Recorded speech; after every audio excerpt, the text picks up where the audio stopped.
tere tulemast ja mul on väga hea meel näha kõiki käsitööhuvilisi.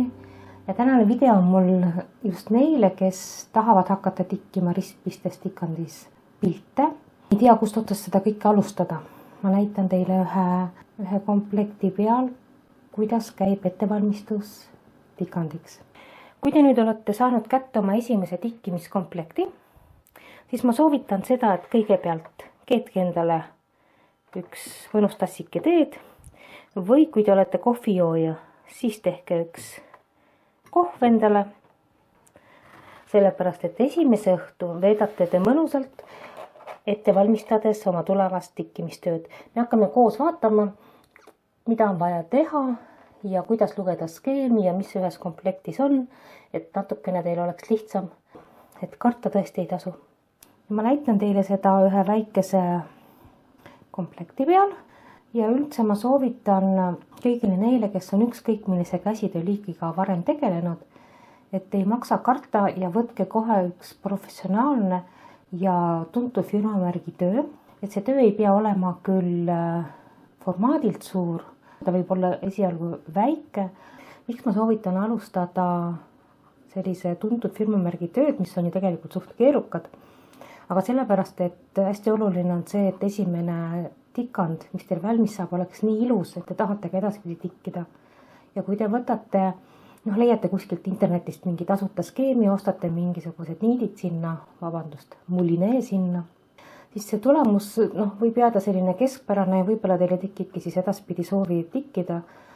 Aga vaatamata sellele, et selline komplekt ja see skeem on suhteliselt keeruline, ma ütlen, et absoluutselt kõik saavad sellega hakkama, kui on tahtmist ja kui te näete, kui ilus asi siit sünnib, siis teil ei jää see töö pooleli. Minul on siin näitena firma Dimension ja tegemist on Gold Collectioniga, see on siis sarjas kuldne kollektsioon.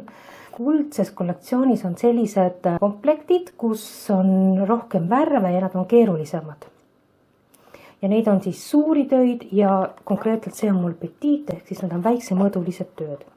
Gold Collection alati sellistes plastikkarpides ja tugevamates ümbristes. Võtan teiega koos siis selle lahti, sellepärast ma hakkan teda kohe tikkima. Kõigepealt võtame me selle karbi lahti.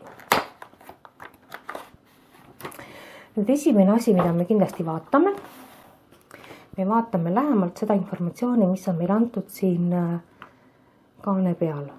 Siin on juba Dimension firma, üks kuulsamaid ja tuntumaid ja kvaliteetsemaid tikkimispilte ja tikkimistöid tootev firma.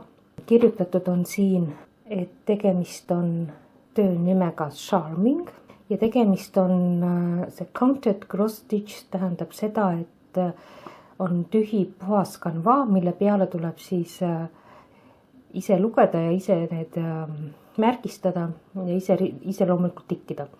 Sellepärast, et neid variante on veel, et on sellised, kus on juba pilt trükitud kanvaale, on ka Dimensionil selliseid asju, seda tuleb jälgida. Siia on kirjutatud ka, et komplektis on juba sorteeritud mulinee, et näete, siin on selline pilt, kuidas on nad sorteeritud. Nimelt firmal Dimension on olemas ka sellised komplektid, kus need mulineed ei ole sorteeritud. Siia on kirjutatud, et number 18 count aida. 18 see tähendab, et see on suhteliselt väiksed ristikesed tulevad sinna. On kirjutatud, et komplektis on ka nõelad või nõel ja instruktsioon. Ja siia on siis ka kirjutatud, kes on selle pildi autor. See ei tähenda seda, et mitte selle skeemi väljatöötamise autor, vaid enamus pilte on kellegi kunstnike poolt varem joonistatud ja siis need firmad ostavad need kasutusõiguses ja teevad selle peale tikkimistöö. Ja siin on päris mitmes keeles ja veel on kirjutatud siin valmis töö mõõdud 17,7 cm korda 12,7 cm, et suhteliselt väike töö, kusjuures sellesse ma soovitan alati suhtuda pluss-miinus siia-sinna, sellepärast, et elu on näidanud, et peale valmis tikkimist ja pesemist need mõõdud võivad veidikene erineda. Ja see on siis kogu informatsioon, mis me siit saame ja vaatame siis, mis meil veel karbis on. Nii, teeme lahti. Ma võtan need kõik siit välja, sellepärast, et mulle tundub, et see karp väga kõrbiseb.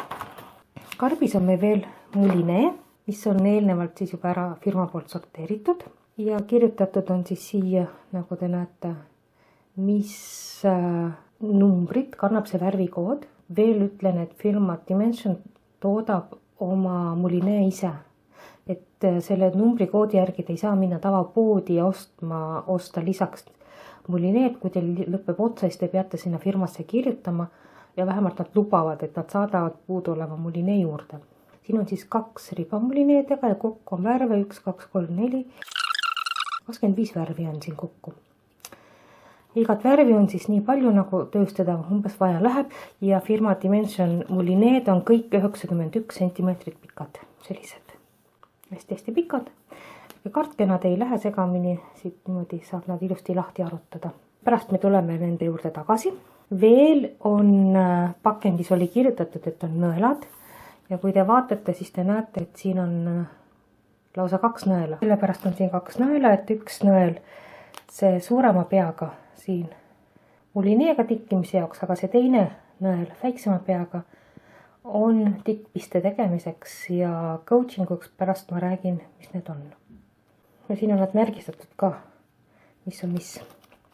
See on instruktsioonis kindlasti kirjas. Nüüd lisaks nõeltele on meil olemas siin Aida ja nagu öeldud, Aida on count on 18, mis tähendab, et on suhteliselt väikese koega, et pisikesed ristikesed tulevad sinna, aga töö on ka väike ja ta ei ole mitte valge, vaid ta on siis selline, mõtleksin, elevandiluu värvi. Ja firma Dimension kanva on alati tärgeldatud, ta on suht selline kõva, millel on omad plussid ja loomulikult ka omad miinused. Nüüd me oleme selle ära vaadanud ja nüüd me läheme kõige olulisema osa juurde. Nimelt selleks on instruktsioonide lugemine. Kui teil on see esimene töö, siis ma kindlasti soovitan lugeda instruktsioonid tähelepanelikult läbi. Ükskõik, mis firmaga teil tegemist on, sest nad on kõik veidikene erinevad. Me näeme siin loomulikult kõigepealt õpetatakse, kuidas teha ristpistet. Et nii palju, ma arvan, kõik juba teavad, et kõik ristpiste pealmised niidid vaatavad terve töö ulatuses ühele poole. Et ei ole nii, et on ühtepidi ja teistpidi, sellepärast siis töö pealmine pind ei jää kena. Siis näidatakse ära, kuidas tehakse puuristpistet, kui keegi ei oska. Siis näidatakse ära, kuidas teha tikkpistet ehk backstitchi. Ja siis näidatakse ära sellist asja nagu coaching, selline piste, millele ma ei ole leidnud eestikeelset vastet, et kui keegi teab, siis andke mulle ka teada. Ma otsisin küll, aga ma ei leidnud, kuidas see võib-olla eesti keeles.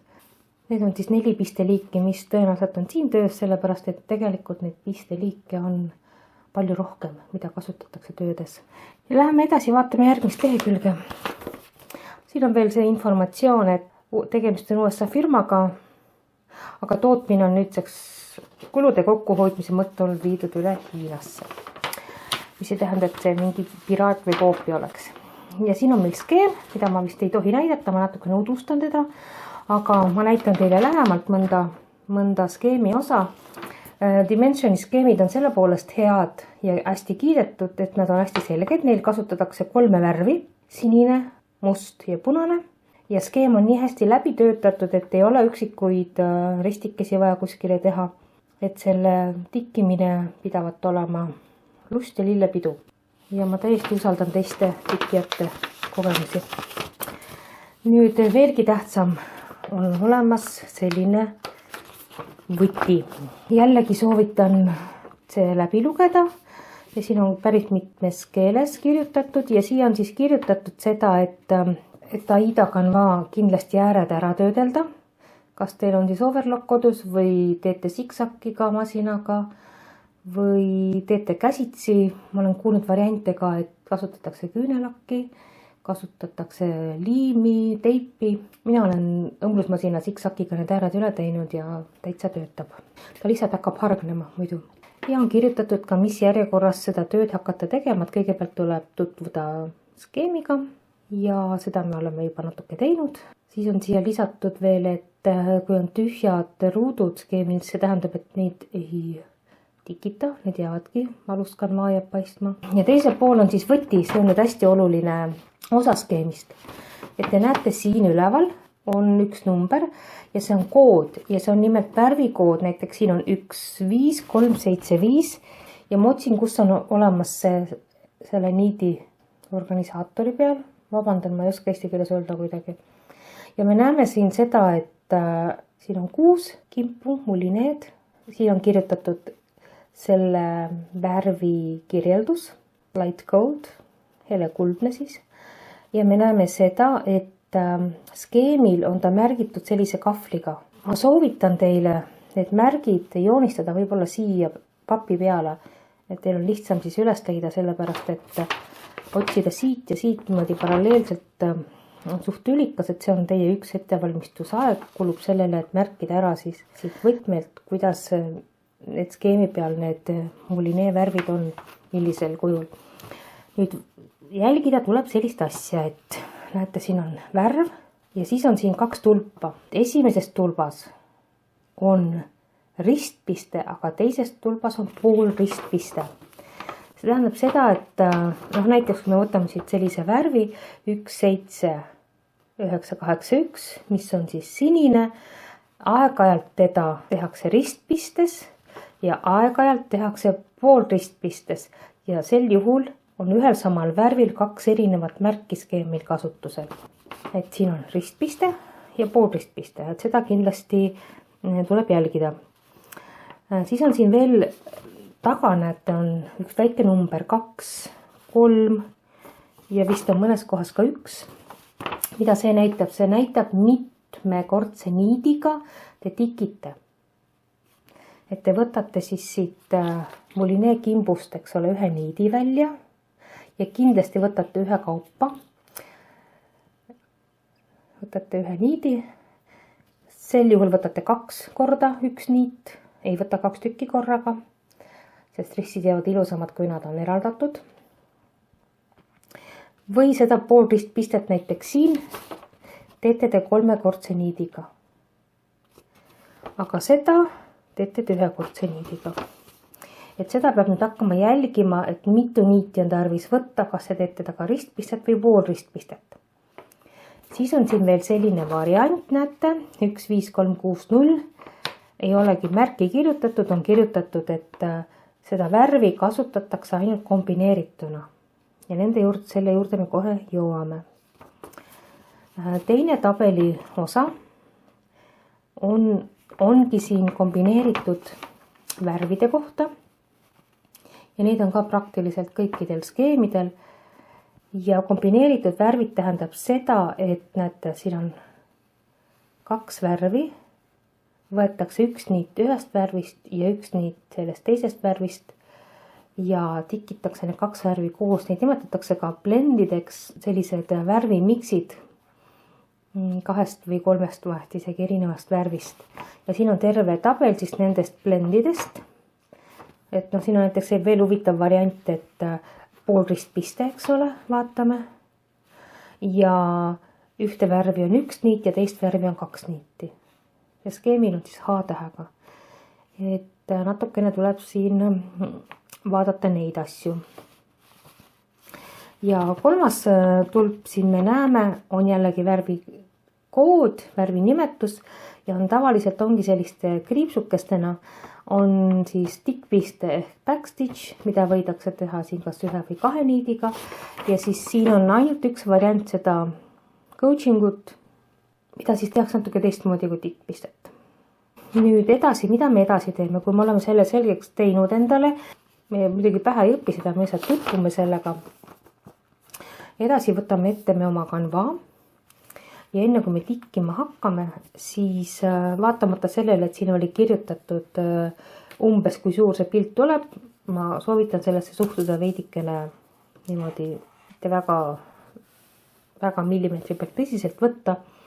Ja enne kui me hakkame tikkima, meil on vaja olla kindlad, et see tikand tuleb meil töö keskele. Miks? Sellepärast me ei saa hakata tikkima, et hakkame siit, jätame siit natukene ruumi, eks ole, siis hakkame tikkima, et jätan siit sentimeeter, siit 1,5. Sellepärast, kui me siit hakkame tikkima, siis võib juhtuda nii, et kui me valesti oleme jätnud siia ruumi, et meil kas ei mahu skeem tikanud üldse ära või jääb nii vähe kuskile ruumi, et seda tööd ei ole võimalik vormistada raami.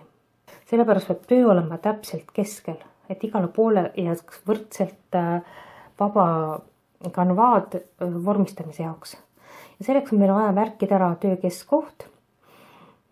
Ja töö keskkoha märkimiseks kõige lihtsam variant ongi see, mis siin nagu tehtud on peaaegu. Et ma murran ta 4 kokku ja vot siin märgin siis ära kas nööpnõelaga või millegagi töö keskkoha. Et ärge te kasutage märkimiseks pastapliiatsit, harilikku pliiatsit ja kui teil on selline marker, kuhu on kirjutatud peale, et ta hiljem pestes kaob, siis sellega olge ka samuti väga ettevaatlik. Ma näitan selle märkimise kohta, et kui teil on märgitud siin nüüd keskkoht, siis tuleb võtta skeem ja skeemil te näete, on siin all ja on siin külje peal. Jah, on siin külje peal sellised noolekesed ja kui ma need 2 noolt viin kokku, siis on siin selle töö skeemi keskkoht. Ja siis on see skeemi jaotatud siit 10 kaupa sellisteks ruudustikuks. Ja mis mulle meeldib Dimensioni skeemi puhul on see, et need, kuna ei pruugi olla jooksel 10-ga jaguv skeem, et mõlemale poole on jäetud siis võrdne arv neid äärtesse, võrdne arv 3 risti ja 3 risti ja täpselt samamoodi on üles ja alla, et kui ma siit hakkan märkima, ma märgin ära 10 risti ja ma teen selle ruudustiku siia, et siis mul on ta võrdselt igal pool. Et on selliseid skeeme, kus ruudustiku lugemine algab mitte siis siit keskelt, vaid algab siit 10, aga seal on probleem selles, et see viimane võib olla seal näiteks 6 või 5 ja selleks, et seda skeemi saada täpselt töö keskele, peab natukene arvutama, et selles mõttes on selline Dimensioni skeem on küll selles mõttes väga hea. Ja sellega on tegelikult ettevalmistustööd teie tikkimisprotsessiks lõppenud, aga sellega kõik, aitäh vaatamast ja edu teile teie tegemistes ja ootan teid tagasi, kui teile pakuvad huvi käsitööalased videod, siis tellige Tiina Peli kanalit ja te olete alati kursis. Sellepärast, et mul on tulemas veel palju huvitavaid eriti tikkimisalaseid videosid. Aitäh ja head aega!